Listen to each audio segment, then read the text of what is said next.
प्रदेश के बलिया में बीजेपी के राष्ट्रीय अध्यक्ष जेपी नड्डा ने जनसभा को संबोधित करते हुए कहा कि प्रधानमंत्री नरेंद्र मोदी ने 2 लाख पंचायतों में ऑप्टिकल फाइबर बिछाया, 2 लाख गाँव में कॉमन सर्विस सेंटर खोल दिया।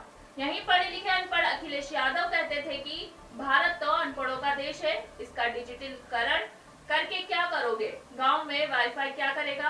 आज आपको जानकर खुशी होगी कि पीएम मोदी ने भारत के सामर्थ्य को पहचाना और आज सब्जी वाला भी डिजिटल ट्रांजैक्शन करता है।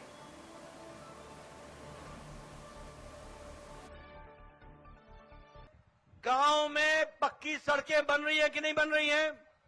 ग्रामीण सड़क बन रही है कि नहीं बन रही है? आपके गांव में वाईफाई पहुंच रहा है कि नहीं पहुंच रहा है? इंटरनेट पहुंच रहा है कि नहीं पहुंच रहा है?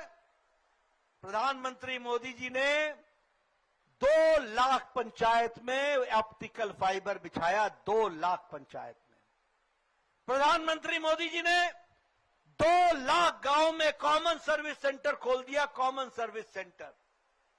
और याद करना, यही कांग्रेसी भाई, यही समाजवादी भाई, यही पढ़ा लिखा अनपढ़ अखिलेश ये क्या बोलता था? भारत तो अनपढ़ों का देश है, इसका डिजिटलाइजेशन करके क्या करोगे? यहां वाईफाई का क्या मतलब है? गांव में वाईफाई क्या करेगा? ये बोलते थे कि नहीं बोलते थे? ये कांग्रेसी बोलते थे कि नहीं बोलते थे? आज आपको जान करके खुशी होगी, मोदी जी ने भारत के सामर्थ्य को पहचाना। आज सब्जी वाला भी डिजिटल ट्रांजैक्शन करता है, यूपीआई से डिजिटल ट्रांजैक्शन करता है। ये बदला हुआ भारत है। जिसे तुमने अनपढ़ कहा वो तुमसे ज्यादा पढ़ा लिखा निकला। जिसको तुमने किसी काम का नहीं कहा वो आज मोदी जी के साथ कंधा से कंधा मिला करके खड़ा हो गया। ये बदलता भारत। उत्तर प्रदेश के देवरिया में सीएम योगी आदित्यनाथ ने जनसभा को संबोधित करते हुए कहा कि अयोध्या में रामलला को विराजमान करने का काम पीएम मोदी के नेतृत्व में हुआ है। कांग्रेस और समाजवादी पार्टी तो कहती थी कि राम है ही नहीं। कांग्रेस के एक बुद्धिदाता तो कहते हैं कि भारत में राम मंदिर का निर्माण नहीं होना चाहिए था और समाजवादी पार्टी के एक नेता कहते हैं कि राम मंदिर बेकार बना है।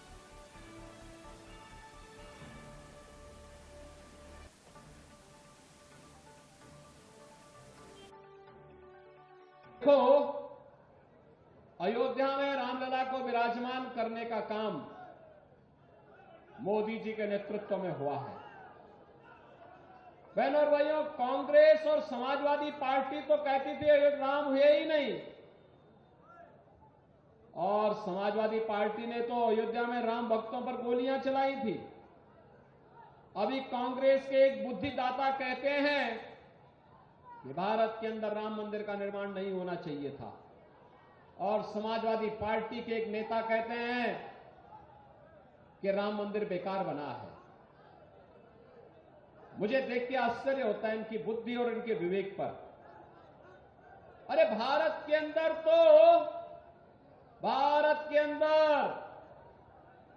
राम के बगैर कोई काम नहीं, और जो राम का नहीं वो हमारे जो राम का ही नहीं वो हमारे किसी काम का होगा क्या? अरे यहां तो जन्म से लेकर के जीवन की अंतिम यात्रा तक राम ही हमारे साथ होते हैं, और फिर भी कहते हैं राम मंदिर बेकार बना है। क्या आप इसको स्वीकार करेंगे? क्या इसको स्वीकार करेंगे क्या? बढ़ते अगली खबर की ओर। उत्तर प्रदेश के मऊ में उप मुख्यमंत्री ब्रजेश पाठक ने कहा कि 80 की 80 लोकसभा सीटें बीजेपी को मिलेगी। विपक्ष के पास कोई नीति और एजेंडा नहीं है। बीजेपी पीएम मोदी की गरीब कल्याण योजना की मदद से जन जन में पेट बना चुकी है। समाजवादी पार्टी के गुंडे माफिया आज उन्हीं का मंच तोड़ रहे हैं। बैठकों में वो लोग उनके राष्ट्रीय अध्यक्ष अखिलेश यादव को ही बोलने नहीं दे रहे हैं। प्रदेश की जनता कांग्रेस समाजवादी गठबंधन को कभी स्वीकार नहीं करेगी। 80 लोकसभा सीटें बीजेपी जीत रही है। विपक्ष के पास कोई नीति और एजेंडा नहीं है, वो फ्रस्ट्रेशन का शिकार है। और अनर्गल आरोप तरह तरह के लगाते रहते हैं। भारतीय जनता पार्टी मोदी जी की गरीब कल्याण योजनाओं के माध्यम से जन जन में पैठ बना चुकी है और उत्तर प्रदेश में लाइन आर्डर बहुत बड़ा मुद्दा है। समाजवादी पार्टी के गुंडे माफिया आज उन्हीं का मंच तोड़ रहे हैं। पूरे उत्तर प्रदेश की हालत आपने देखा, एक दिन की घटना नहीं है, 3-4 मीटिंगों में उनके राष्ट्रीय अध्यक्ष अखिलेश यादव जी को ही नहीं बोलने वो लोग दे रहे हैं। तो किस ढंग से अराजकता की स्थिति समाजवादी पार्टी के लोगों में बनी हुई है, पूरा प्रदेश देख रहा है। प्रदेश की जनता समाजवादी पार्टी को, कांग्रेसी गठबंधन को कभी स्वीकार नहीं करेगी। 80 में से सीटें भारतीय जनता पार्टी को कमल के चुनाव चिन्ह पर मिलेंगी। हमारे सहयोगी दल सहित भारतीय जनता पार्टी।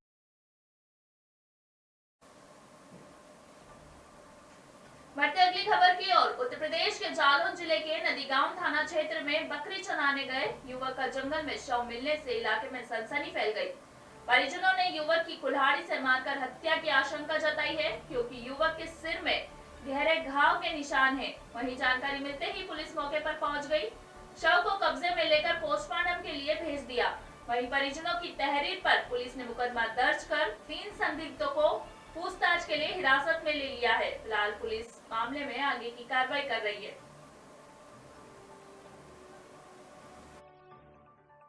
जी, नदीगांव थाना क्षेत्र के ग्राम कुरचौली में सुबह लगभग 7 बजे के करीब एक डेड बॉडी पड़े होने की सूचना थाना नदीगांव को प्राप्त हुई थी। इस सूचना पर नदीगांव थाना पुलिस द्वारा और मैं क्षेत्राधिकारी द्वारा इस मौके का घटना निरीक्षण किया गया है। इस शव की पहचान प्रेम कुमार के रूप में हुई है। ये कल शाम को बकरी चराने गए थे, तब से लापता थे। इनकी आज सुबह मृत शरीर मिला हुआ है। पंचायतनामा के लिए शव को भेजा गया है और पूछताछ इसमें जारी है। जो भी तथ्य होंगे हम आपके साथ साझा करेंगे। चराने गए थे कल, बकरी चरा कर लौट कर जब शाम को घर नहीं आए तो घर वालों ने इनको ढूंढा 10-11 बजे तक।